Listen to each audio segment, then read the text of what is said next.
Yeah, Shannon, we're at that very vital, very busy intersection here in Monroeville. We have the Parkway, the Pennsylvania Turnpike, and then we're in the back parking lot of UPMC East Hospital, and plows have been plowing out the hospital parking lot all day since we've been here, making sure that the ambulances and cars can get in. But where I'm standing right now is actually where some of the ambulances have to go, and you can see over here that actually the road is not very great. We did just see someone get stuck here and have to be helped out. Now, the main roads are a little bit better than this. Earlier, we were able to catch up with someone who drove here from Penn Hills. They said their 15-minute normal drive actually took them 30.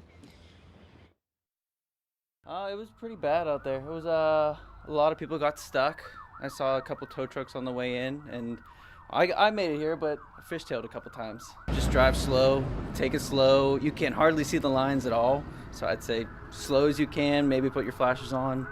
Just try and be safe as you can. Lots of cars getting stuck here, but making their way very slowly down those main roads. Covering Allegheny County and Monroeville, I'm Felicity Taylor, Pittsburgh's Action News 4. And you can see Felicity is in that little break right now in Monroeville and Allegheny County, where we're seeing a little bit of break from the snow, but more snow is moving in our direction. All right, Felicity, thank you.